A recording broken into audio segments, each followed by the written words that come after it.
السلام علیکم ویورز، ہم دریائے کنہار کے پاس پہنچ چکے ہیں۔ کافی خوشگوار موڈ میں ہیں سبھی اور کافی انجوائے کر رہے ہیں۔ اب ہم بات کرتے ہیں سر مفتی رفیع اللہ صاحب سے، تو وہ ہمیں یہاں کی خوبصورتی کے بارے میں بتائیں گے۔ السلام علیکم۔ اعوذ باللہ من الشیطان الرجیم، بسم اللہ الرحمن الرحیم۔ میں قرآن مجید کی ایک آیت کے بارے میں گفتگو کرنا چاہتا ہوں، اور اسکالرز کا یہ ٹرپ ہے۔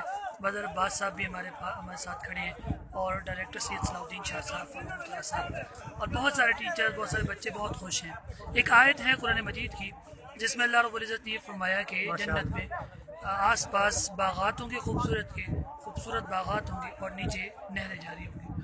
تو ڈاکٹر اور پروفیسر اسرار احمد صاحب نے اس کی تفسیر کی ہے کہ جیسے پہاڑی علاقے ہوتے ہیں، وہاں پہ آس پاس باغات ہوتے ہیں، خوبصورت درخت ہوتے ہیں، اور نیچے نہریں جاری ہوتی ہیں۔ قرآن مجید میں اللہ رب العزت نے جنت کا ایک کنسیپٹ دینے کے لیے بات کی ہے، اور وہ کنسیپٹ یہاں پہ کلیئر ہوتا ہے کہ آس پاس خوبصورت سینری ہے جو احتشام آپ کو دکھائے گا، اور نیچے دیکھیں دریائے کنہار جاری ہے۔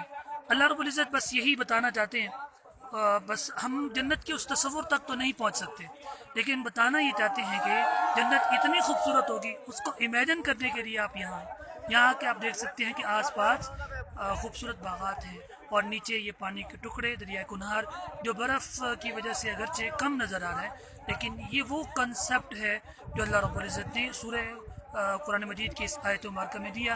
ان الذین آمنوا وعملوا الصالحات لہم جنات تجری من تحتها الانہار۔ جزاک اللہ۔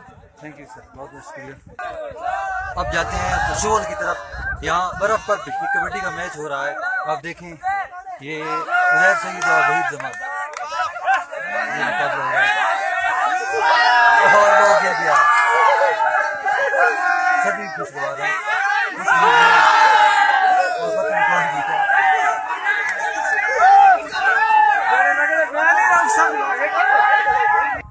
اب میں آپ کے پاس یہ سامنے دریائے کنہار میں بیٹھا ہوں۔ یہ پانی ہے بہت ٹھنڈا ہے، اسے چھونا میں بھی کافی احمد کی بات ہے۔